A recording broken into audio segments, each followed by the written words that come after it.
Aqui na nossa aula 12, nós continuaremos o assunto que nós falamos na área 1, da integração entre nutrição e psicologia e por que esse cenário é extremamente importante.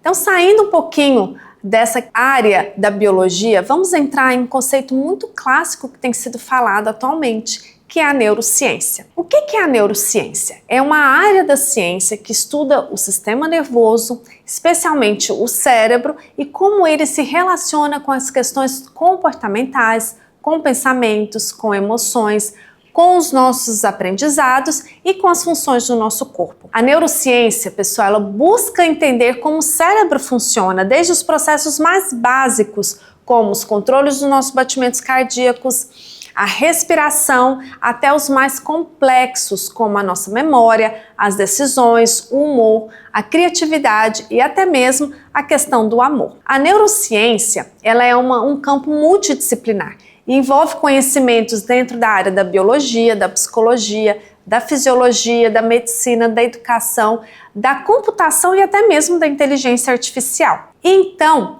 ela serve para auxiliar como nós aprendemos, o que acontece no nosso cérebro quando a gente sente tristeza, alegria, como surgem as doenças como depressão, ansiedade, Alzheimer, transtornos alimentares e como os hábitos e as emoções afetam o nosso corpo e como é possível estimular o cérebro para melhorar o foco e a concentração. Então nós vemos que ela tem um papel muito importante na educação, na psicologia, em todas as áreas que trabalham aí com a parte do comportamento humano. E aí, por trás de cada escolha alimentar que nós fazemos, que o nosso paciente faz, nós temos estudos relacionados da neurociência para isso. Por quê? Porque nós temos os neurotransmissores, que são mensageiros cerebrais que vão influenciar diretamente nas nossas emoções, comportamentos e também como nós relacionamos com a comida. Os neurotransmissores, então, eles são substâncias químicas que eles vão transmitindo sinais entre os neurônios, né, que são as nossas células cerebrais. Eles regulam os neurotransmissores, o humor, a atenção, o nosso sono, estresse, o apetite e muito mais. Os principais, então, neurotransmissores que nós vamos falar aqui é a dopamina, serotonina, endorfina, grelina e leptina. Então, falando rapidamente, né, sobre o que eles são, começando da dopamina. A dopamina é aquele neurotransmissor relacionado ao prazer, à recompensa e à motivação. Então, quem nunca já comeu algo como prêmio? A dopamina foi ativada, né? Ou então você estava ali triste, come alguma coisa para tentar se alegrar. A sua dopamina foi ativada. Então, a alimentação, a nutrição, ela tem aí uma relação muito intrínseca com relação à produção da dopamina. Quando a gente come algo especialmente rico em açúcar, gordura e sal, acaba ativando muito esse sistema de recompensa, libera dopamina e aí a gente tem aquela sensação de bem-estar, aquela sensação de prazer e aquela recompensa, né, daquele comportamento. Lógico que existem outras formas da liberação de dopamina que muitas vezes exigem esforço, como por exemplo a própria atividade física. Serotonina, associada ao bem-estar e ao humor, também ela influencia o apetite, o desejo por certos alimentos, principalmente ricos em carboidratos, que vão ajudar na produção de serotonina. Então a serotonina também está ali, ó, lado a lado, caminhando com a dopamina. A endorfina, ela acaba atuando como um analgésico natural, que traz aquela sensação de alívio, de conforto, e ela pode ser liberada também durante a alimentação, principalmente quando a gente tem ali um contexto de alimentos que são prazerosos. A atividade física acaba também liberando endorfina, mas como são exercício que mexe, que sai da nossa zona de conforto, muitas vezes a gente quer outras formas da liberação desses neurotransmissores. Grelina e leptina também estão totalmente relacionados com a parte da alimentação e com o cérebro, porque são responsáveis pela regulação do nosso apetite e da saciedade. A grelina é o nosso hormônio da fome, então quando nós estamos com fome, a grelina aumenta. Quando nós comemos e começamos a ficar saciado no organismo que funciona adequadamente, a grelina tende a diminuir e a leptina, que é o hormônio da saciedade, tende a aumentar. Então, depois de entender um pouquinho desses conceitos, dessas funções de hormônios, eu pergunto um pouco para vocês. Existe vício alimentar? Existe quando tem uma desregulação desses neurotransmissores, desses hormônios? Será que a gente pode falar de vício alimentar? Bom, vício alimentar acaba sendo um termo bastante polêmico, mas está em consenso crescente na nossa época, principalmente relacionado ao consumo de alimentos ultraprocessados, ricos em gorduras, açúcares e sais, porque eles acabam ativando o sistema de bem-estar, recompensa e até mesmo sistemas semelhantes ao vício de drogas. Estudos eles têm mostrado uma grande associação desse sistema de recompensa por certos alimentos e acaba gerando um ciclo. Então, primeiro, tem a vontade, tem o desejo de comer. Você vai lá e come. E aí você tem o quê? Uma sensação de prazer. Você fica alegre, você teve uma recompensa. Só que essa sensação de prazer, ela começa a reduzir, cai. E aí volta o desejo de novo, aí você tende a consumir de novo, sente prazer. Então você acaba associando sempre o prazer ao ato de comer. Então com isso, nós temos visto que sim, algumas pessoas elas acabam sendo dominadas pela comida. E quando há uma ausência desse determinados tipos de alimento, nós temos abstinência.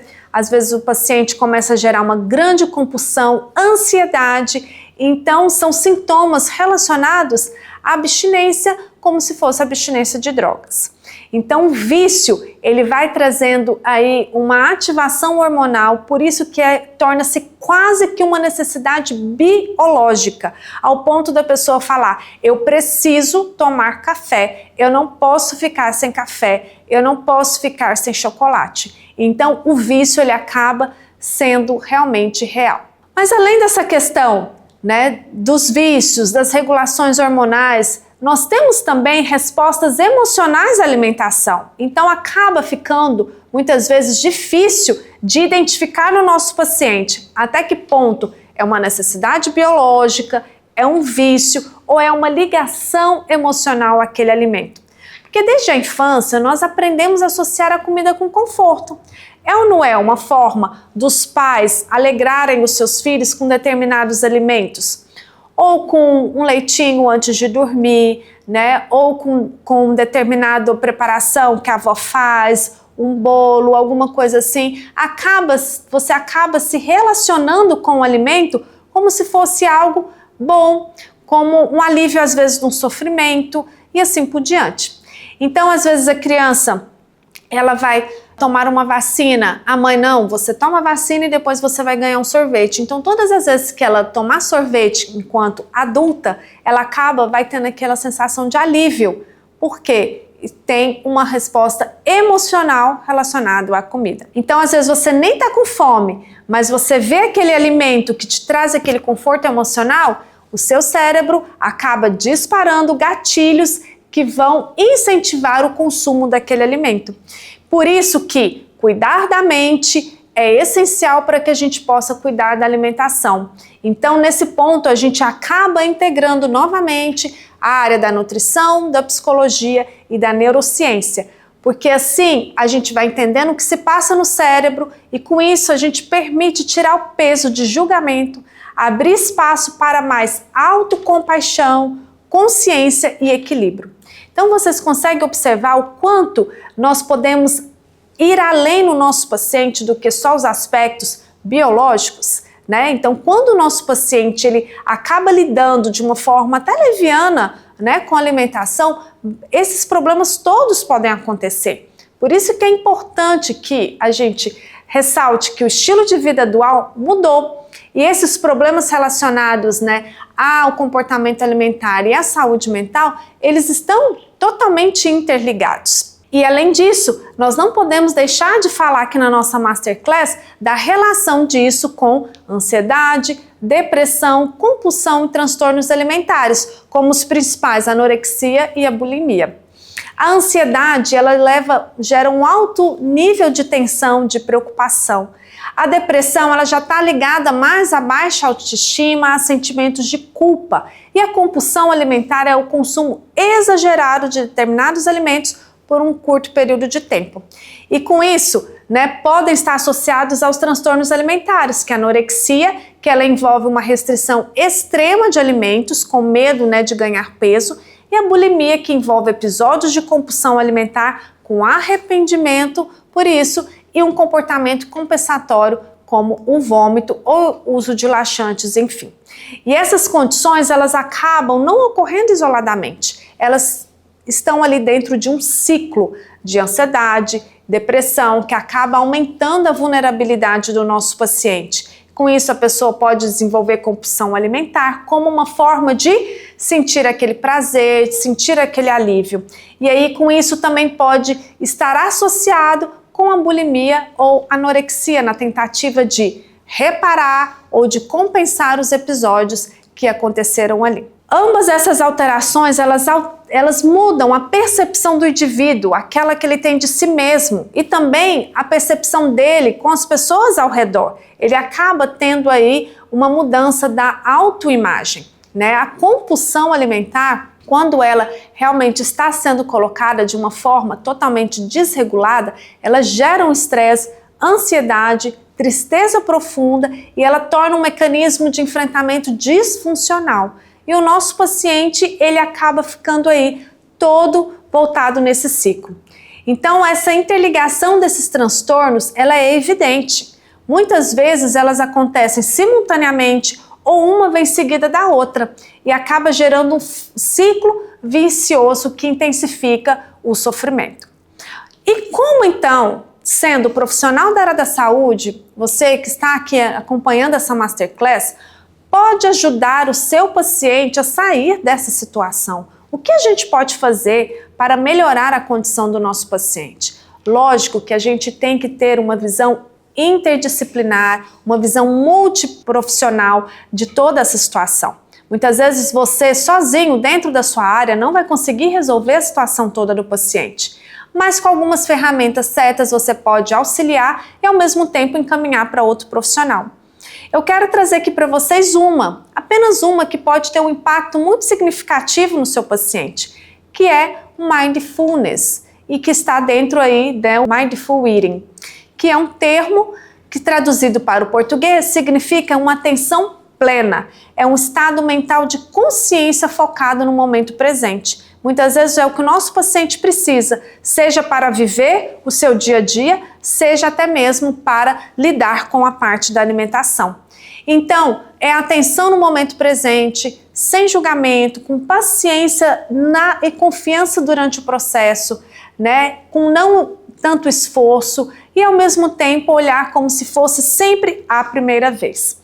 No ambiente clínico, o Mindfulness ele pode ser usado de diversas formas, como uma intervenção principal ou como associação de outras terapias. Por exemplo, na psicologia associada à terapia cognitivo-comportamental, a uma psicoterapia psicodinâmica e assim por diante, Pode auxiliar na regulação emocional, no manejo do estresse, na melhora da consciência corporal e na promoção de recaídas e de autocuidado.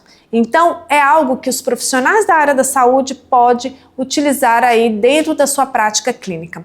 Ela deve estar sempre adaptada à realidade e à necessidade do paciente, respeitando o seu ritmo e também a sua disposição a esse tipo de trabalho. Então, você já pode começar a usar essas ferramentas aí com os seus pacientes na sua atuação profissional. Bom, pessoal, assim chegamos ao fim de mais uma aula. Eu espero que esse conteúdo até hoje dado possa ter sido útil para que você consiga já aplicar no seu dia, na sua prática profissional. E na nossa próxima aula, nossa terceira aula da nossa Masterclass, terceira e última, nós falaremos sobre a influência da mídia na saúde mental dos nossos indivíduos e como isso se relaciona com estética e com a autoestima. Te vejo lá!